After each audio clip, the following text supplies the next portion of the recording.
Good morning, good afternoon, good evening sa ating lahat.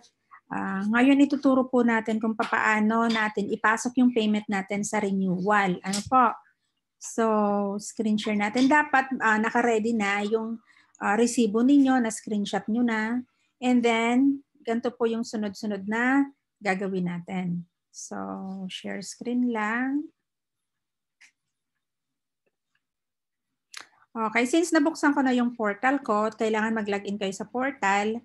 And then, pupunta tayo ngayon sa Kiosk 2. Yan, IMG Kiosk 2.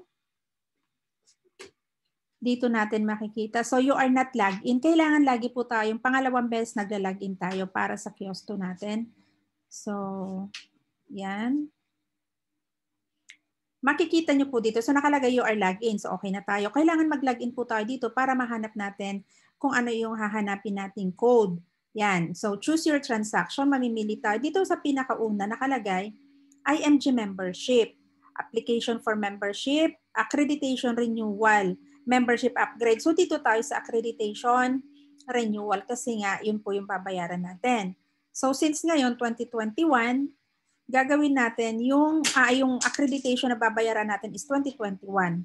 And then, dito sa agent code, ilalagay natin.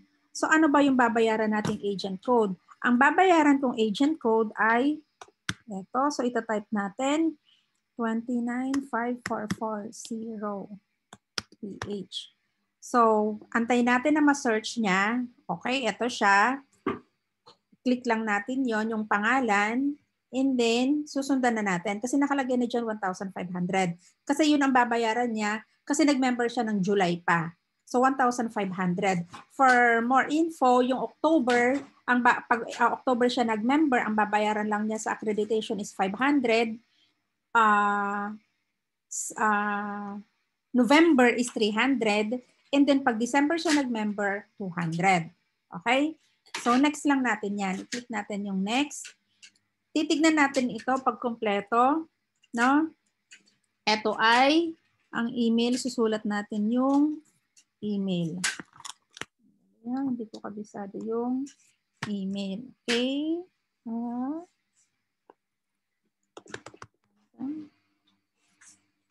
Zenaida 17.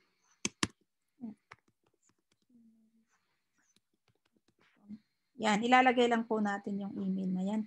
Actually, ito ay sulat ko na. Yan.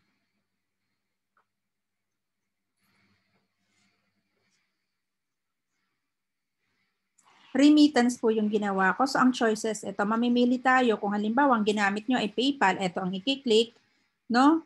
BDO, depende kung anong ginamit ninyong pagbabayad. So, since ako, remittance, kasama ng bank deposit, bank transfer. So, under remittance ako.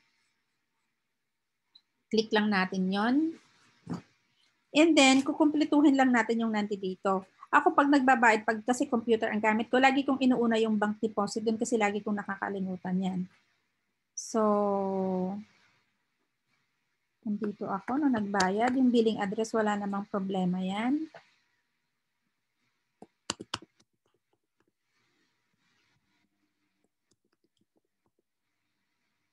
I-fill up lang natin ito. Okay.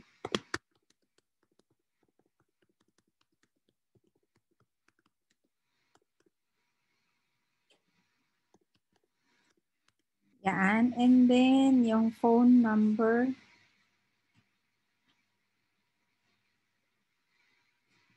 Uh, 09265499997.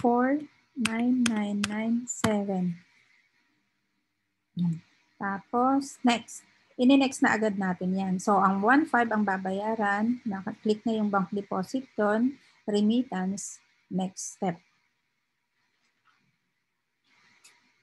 And then, pipiliin natin dito, ano yung ano na to ha? Anong bangko pinagbayaran? Saan ipinasok? Since PNB, i-click natin yung PNB. Account ng PNB yan. Select.